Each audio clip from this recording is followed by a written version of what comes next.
Ya baik, Assalamualaikum warahmatullahi wabarakatuh. Saya Rizal Isri di kelas 12 IPA. Kali ini akan menerangkan tentang konflik yang berkaitan dengan sistem pemerintahan.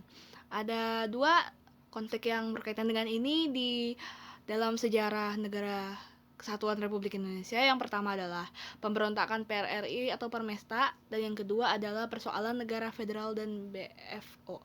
Apa saja itu? Mari kita lanjut ya. Kita bahas. Yang pertama adalah pemberontakan PRRI atau Permesta. Yang melatar belakangi pemberontakan ini sebenarnya udah muncul lama pas pembentukan RIS atau Republik Indonesia Serikat pada tahun 1949. Akar masalahnya adalah pada saat pembentukan RIS itu ada bareng sama dikerucutkannya divisi Banteng hingga hanya menyisakan satu brigade.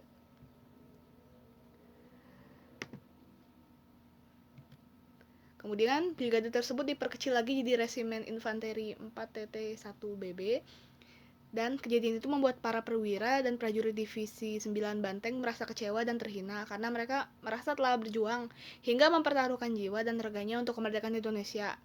Selain itu, ada pula ketidakpuasan dari beberapa daerah seperti Sumatera, Sulawesi terhadap alokasi biaya pembangunan yang diberikan oleh pemerintah pusat. Kondisi ini pun diperparah dengan tingkat kesejahteraan prajurit dan masyarakat yang sangat rendah. Akibat adanya berbagai permasalahan tersebut, para perwira militer berinisiatif membentuk Dewan Militer Daerah.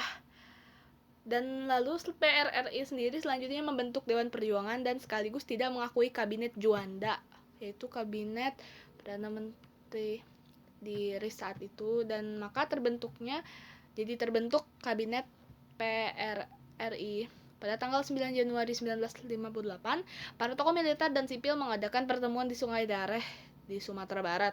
Pertemuan tersebut menghasilkan sebuah pernyataan berupa Piagam Jakarta dengan isi berupa tuntutan agar Presiden Soekarno bersedia kembali kepada kedudukan yang konstitusional serta menghapus segala akibat dan tindakan yang melanggar Undang-Undang Dasar 1945 dan membuktikan kesediaannya itu dengan kata dan perbuatan. Selanjutnya, Letnan Kolonel Ahmad Hussein pada tanggal 15 Februari 1958 memproklamirkan berdirinya Pemerintah Revolusioner Republik Indonesia atau PRRI. Nah, ini kayak kudeta ya jatuhnya kan ya. Dengan Perdana Menteri Syafruddin Prawira Negara. Lebih daripada kudeta, lebih kayak apa sih? Bikin pemerintahan dalam pemerintahan. Hal ini merupakan respon atas penolakan dan tuntutan yang diajukan oleh PRRI. Pada saat dimulainya pembangunan pemerintahan, PRRI mendapat dukungan dari Permesta, rakyat setempat. Dengan bergabungnya Permesta dengan PRRI, gerakan kedua kelompok itu disebut PRRI Permesta. Namanya nggak kreatif banget. Untuk menempas pemberontakan, pemerintah melancarkan operasi militer gabungan yang diberi nama Operasi Merdeka, dipimpin oleh Letnan Kolonel Rukminto Hendraningrat. Operasi ini sangat kuat karena musuh memiliki persenjataan modern buatan Amerika Serikat. Terbukti dengan ditembaknya pesawat Angkatan Udara Revolusioner AUREF yang dikemudikan oleh Alan L. Pope, yaitu seorang warga negara Amerika Serikat. Dan akhirnya pemberontakan ini menemui akhirnya dapat selesai pada tahun 1958 bulan Agustus, dan pada tahun 1961, yaitu 3 tahun kemudian, pemerintah membuka kesempatan bagi sisa-sisa anggota Permesta untuk kembali kepada Republik Indonesia. Ya, lanjut. Ada persoalan negara federal dan BFO. Konsep negara federal dan persekutuan negara bagian, BFO, Vision Comes Federal Overlap, mau tidak mau menimbulkan potensi perpecahan di kalangan bangsa Indonesia sendiri setelah kemerdekaan. Persaingan yang timbul terutama antara golongan federalis yang ingin membentuk negara federal dipertahankan dengan golongan unitaris yang ingin Indonesia menjadi negara kesatuan. Dalam konferensi Malino di Sulawesi Selatan pada 24 Juli 1946 misalnya, pertemuan untuk membicarakan tatanan federal yang diikuti oleh wakil dari berbagai daerah non-Republik Indonesia itu ternyata mendapat reaksi keras dari para politisi pro-Republik Indonesia yang ikut serta. Mr. Tajudin Nur dari Makassar bahkan begitu kuatnya mengkritik hasil konferensi ini. Perbedaan keinginan agar bendera merah putih dan lagu Indonesia Raya digunakan atau tidak oleh negara kesatuan negara Indonesia Timur juga menjadi persoalan yang tidak bisa diputuskan dalam konferensi. Karena kabinet NIT juga secara nggak langsung ada yang jatuh karena persoalan negara federal ini yang terjadi pada 1947. Dalam tubuh BFO juga bukannya nggak ada pertentangan, pasti ada kan, namanya juga gitu politik. Lalu sejak pembentukannya di Bandung pada bulan Juli 1948, BFO telah terpecah ke dalam dua kubu. Kelompok pertama menolak bekerja sama dengan Belanda dan lebih memilih RI untuk diajak bekerja sama membentuk negara Indonesia Serikat, atau balik lagi tuh RIS. Yang terus kubu pertama ini dipelopori oleh ide anak Agung dari negara Indonesia Timur, serta RT Adil Puradireja dan RT Jumhana dari negara Pasundan.